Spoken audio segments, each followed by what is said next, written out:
প্রিয় বন্ধুরা, তোমরা অবশ্যই জানো গত 25শে এপ্রিল 2026 তারিখে ডব্লিউবিপিএসসি বোর্ডের তরফ থেকে মিসেলেনিয়াস সার্ভিস রিক্রুটমেন্টের জন্য অফিসিয়াল ফুল নোটিফিকেশান প্রকাশ করা হয়েছে, যার জন্য গতকাল থেকে মানে 30শে এপ্রিল 2026 তারিখ থেকে এখানে অনলাইন আবেদন প্রক্রিয়া শুরু হয়েছে। এবার এখানে কিন্তু অবশ্যই তোমরা গ্র্যাজুয়েশন পাস যোগ্যতায় অনলাইন আবেদন করতে পারবে, যাদের তোমাদের বয়সটা 20 থেকে 39 বছরের মধ্যে। তাই যারা তোমরা এখানে অনলাইন আবেদন করতে চাও বর্তমানে কিন্তু অনলাইন আবেদন করতে পারো। এবার এখানে যে ফর্ম ফিল আপটা চলছে, ফর্ম ফিল আপটা চলবে আগামী 20/5/2026 তারিখ পর্যন্ত। তাই আজকের এই ভিডিওটির মাধ্যমে তোমাদের স্টেপ বাই স্টেপ দেখিয়ে দিচ্ছি এই ডব্লিউবিপিএসসি মিসেলেনিয়াস সার্ভিস রিক্রুটমেন্টের জন্য তোমরা সম্পূর্ণ ফর্ম ফিল আপটা কীভাবে করবে। তার জন্য অবশ্যই তোমরা ভিডিওটি না টেনে শেষ পর্যন্ত দেখে নাও। তো বন্ধুরা, ডব্লিউবিপিএসসি মিসেলেনিয়াস সার্ভিস রিক্রুটমেন্টের অনলাইন আবেদন করার জন্য সবার প্রথম তোমাদের পিএসসির অফিসিয়াল ওয়েবসাইটে আসতে হবে। এই অফিসিয়াল ওয়েবসাইটে আসার পর তোমরা ডান দিকে দেখতে পাচ্ছ একটা অপশন দেওয়া রয়েছে ক্যান্ডিডেট কর্নার, যার মধ্যে প্রথম অপশান দেওয়া রয়েছে ওয়ান টাইম রেজিস্ট্রেশন। যারা তোমরা এই অফিসিয়াল ওয়েবসাইটে ফার্স্ট টাইম, তোমাদের কি করতে হবে, এই যে প্রথম অপশানটা দেওয়া রয়েছে ওয়ান টাইম রেজিস্ট্রেশন, এই অপশানটায় ক্লিক করতে হবে। তবে যাদের তোমাদের এই অফিসিয়াল ওয়েবসাইট থেকে আগে থেকে কোনো কিছু আবেদন করা ছিল, মানে আগে থেকে তোমাদের আইডি এবং পাসওয়ার্ড রয়েছে, তোমরা কিন্তু ওইটা দিয়ে লগ ইন করতে পারবে এবং লগ ইন করে অ্যাপ্লিকেশান করতে পারবে। তোমাদের একটু পরে দেখা যাচ্ছে কীভাবে লগ ইন করে আবেদনটা করতে হবে।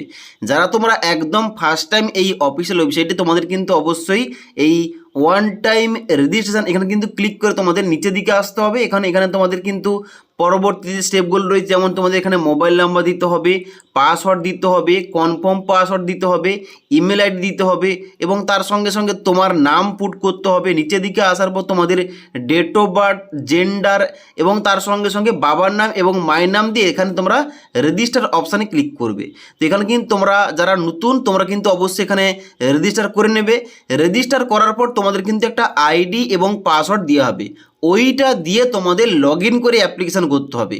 লগ ইন করে অ্যাপ্লিকেশান করার জন্য নিচে লগ ইন ইওর অ্যাকাউন্ট এই অপশানটায় ক্লিক করতে হবে। আমার কাছে যেহেতু আগে থেকে আইডি পাসওয়ার্ড রয়েছে, এখানে তোমাদের লগ ইন করে দেখাচ্ছি। তো লগ ইন করার জন্য কী লাগবে, এখানে লাগবে এনরোলমেন্ট নাম্বার। রেজিস্টার করার পর তোমাদের কিন্তু এই নাম্বারটা SMS এবং ইমেলের মাধ্যমে পাঠানো হবে। ওই নাম্বারটা প্রথম ঘরটায় পুট করবে, নিচে তোমাদের পাসওয়ার্ড দিয়ে নিচে ক্যাপচা কোডটা ফিল করার পর নিচের দিকে এসে এখানে সাইন ইন অপশানে ক্লিক করবে। এবার সাইন ইন অপশানে ক্লিক করার সঙ্গে সঙ্গে পরবর্তী ড্যাশবোর্ডটা এইভাবে খুলবে। তোমরা নিচের দিকে আসবে, নিচের দিকে আসার পর এখানে তোমরা দেখবে অ্যাপ্লাই ফর এক্সামিনেশনের জায়গায় এখানে তোমাদের প্রথম অপশান রয়েছে সিলেক্ট অ্যাডভার্টাইজমেন্ট, এই অপশানটাই ক্লিক করবে।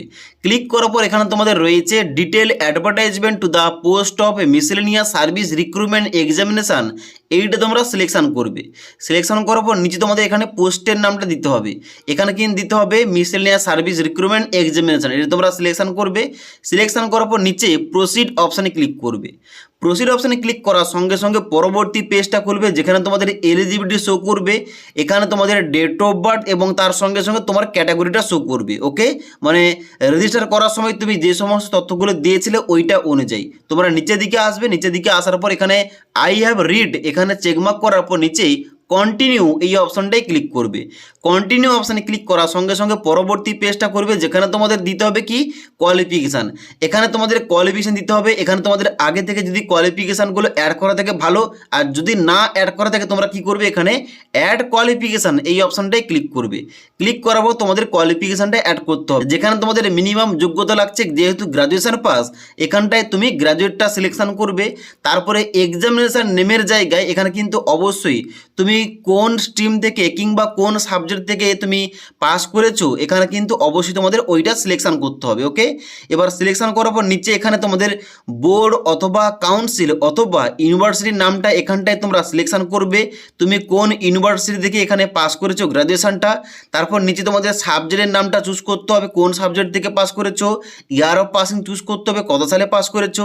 নিচের দিকে আসার পর কোন ডিভিশন গ্রেডে পাস করেছো এখানে তোমাদের ওইটা দিতে হবে এবং নিচের দিকে আসার পর এখানে তোমাদের দিতে হবে পার্সেন্টেজটা।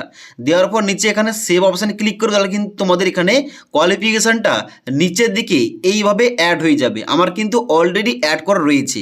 তো এইভাবে কিন্তু তোমরা মাধ্যমিক, উচ্চ মাধ্যমিক এবং গ্র্যাজুয়েশন ডিগ্রিটা অ্যাড করে নেবে।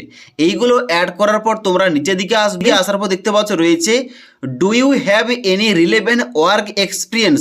যদি তোমাদের কাজের কোনো অভিজ্ঞতা থেকে থাকে এখানে ইয়েস করবে, আর সবাই এখানে নো অপশানে ক্লিক করবে। নিচের দিকে আসার পর এখানে প্রসিড অপশানে ক্লিক করবে। এবার প্রসিড অপশানে ক্লিক করার সঙ্গে সঙ্গে পরবর্তী এখানে তোমাদের আদার ডিটেলসের পেজটা খুলবে, যেখানটায় তোমাদের প্রথম জিজ্ঞেস করা হচ্ছে whether you are a person from any hill subdivision of Darjeeling district. তুমি কি দার্জিলিং ডিস্ট্রিক্টের সাব ডিভিশন হিল এরিয়া থেকে বিলং করো? যদি করে থাকো ইয়েস করবে, আর সবাই এখানে নো অপশানে ক্লিক করবে। তারপর নিচের দিকে আসার পর বলা হচ্ছে চয়েস অফ এক্সামিনেশন সেন্টার, যেখানটায় সিলেক্ট প্রেফারেন্সে চুজ করে এখানে তোমাদের একটা এক্সাম সেন্টার চুজ করতে হবে তোমার বাড়ির কাছাকাছি কি রয়েছে। এখানে কিন্তু অবশ্যই ওইটা চুজ করবে। চুজ করার পর নিচের দিকে আসবে, এখানে বলা হচ্ছে mention you are a meritorious sports person. তুমি যদি মেরিটিয়াস স্পোর্টস পারসন হয়ে থাকো ইয়েস করবে, আর সবাই নো অপশানে ক্লিক করবে। তারপরে বলা হচ্ছে state your choice of language in compulsory paper 2 of final examination. যেখানে তোমাদের ল্যাঙ্গুয়েজ পেপার রয়েছে ওইটা তুমি কোন ভাষা দিতে চাও। এখানে কিন্তু বেঙ্গলি, হিন্দি, উর্দু, নেপালি, সাঁওতালি রয়েছে। এবার যেহেতু আমাদের মাতৃভাষা বাংলা, এখানে কিন্তু আমি বেঙ্গলিটা চুজ করলাম। ওকে, নিচের দিকে আসার পর বলা হচ্ছে mention details of your photo ID, যেখানটায় তোমাদের একটা আইডি চুজ করতে হবে। এখানে কিন্তু অনেকগুলো রয়েছে, পাসপোর্ট রয়েছে, প্যান কার্ড রয়েছে, ভোটার আইডি কার্ড রয়েছে, ড্রাইভিং লাইসেন্স রয়েছে, তোমরা যে কোনো একটা চুজ করতে পারো। এবার এখানে কিন্তু আমি এপিক অর্থাৎ ভোটার আইডি কার্ডটা চুজ করলাম। এবার তুমি যে কার্ডটা চুজ করবে ওই কার্ডের নাম্বারটা তার পরে ঘরটা দিতে হবে, এই ঘরটায়। ওকে, আমি যেহেতু ভোটার কার্ড চুজ করেছি এখানে কিন্তু আমাকে ভোটার আইডি কার্ডের নাম্বারটা পুট করতে হবে। এবং ইস্যুইং অথরিটির জায়গায় ওই ভোটার কার্ডের ইস্যুইং অথরিটি কে রয়েছে এখানে কিন্তু দিতে হবে। ভোটার কার্ডের ক্ষেত্রে কি হবে, ইলেকশন কমিশন অফ ইন্ডিয়া। এইভাবে তুমি যে ডকুমেন্টটা দেবে ওই ডকুমেন্টের ইস্যুইং অথরিটি এই ঘরটায় পুট করতে হবে। দেওয়ার পর নিচের দিকে আসবে, এখানে তোমাদের কমিউনিটি ক্যাটাগরি চুজ করতে হবে, তুমি কোন ক্যাটাগরি থেকে আবেদন করছো। এখানে কিন্তু ক্যাটাগরি চুজ করবে। ক্যাটাগরি চুজ করার পর নিচের দিকে আসবে, বলা হচ্ছে এখানে আপলোড সার্টিফিকেট, যেখানে বলা হচ্ছে meritorious sports person, EWS caste certificate এবং পিডব্লিউডি সার্টিফিকেট। তোমার ক্ষেত্রে যেটা প্রযোজ্য, তোমাকে যে সার্টিফিকেটটা আপলোড করতে হবে তুমি যেটা সিলেকশন করেছো। যেমন আমার ক্ষেত্রে আমি কিন্তু এসসি থেকে আবেদন করছি, তার জন্য আমাকে কাস্ট সার্টিফিকেটটা আপলোড করতে হবে।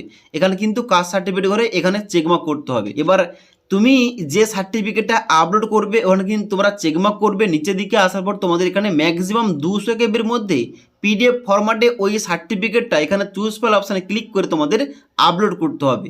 আপলোড করার পর নিচের দিকে আসবে এখানে তোমাদের ডিক্লারেশন দিতে হবে। তবে এখানে কিন্তু প্রথম ঘরটায় সবাই চেকমার্ক করবে না। কারা করবে, এখানে বলা হচ্ছে have inform the head of my office department in writing that I am apply for this examination। অর্থাৎ যারা শুধুমাত্র কোনো কিছু জব করছে ওই অফিসে যে জানিয়ে এসেছে এই জব ভ্যাকেন্সির জন্য আবেদন করছে, তাদের জন্য কিন্তু এই ঘরটা তারা কিন্তু এখানটায় চেকমার্ক করবে। আর যারা তোমরা ফ্রেশার ক্যান্ডিডেট আবেদন করছো তোমাদের কিন্তু এখানে চেকমার্ক করতে হবে না, তোমরা শুধুমাত্র নিচের ঘরটায় চেকমার্ক করবে এবং নিচে এখানে প্রসিড অপশানে ক্লিক করবে। এবার সমস্ত কিছু তথ্যগুলো দেওয়ার পর যখন তোমরা প্রসিড অপশানে ক্লিক করবে অনেকেরই কিন্তু এইরকম সমস্যাটা দেখা যাচ্ছে। এখানে কি বলা হচ্ছে, এখানে বলা হচ্ছে প্লিজ সিলেক্ট ইয়েস অথবা no for whether SC ST OBC non creamy layer as applicable certificate obtain from competent authority of West Bengal. মানে ওয়েস্ট বেঙ্গলের তোমরা যারা বাসিন্দা তোমাদের কিন্তু ইয়েস নোতে ক্লিক করতে হবে। কিন্তু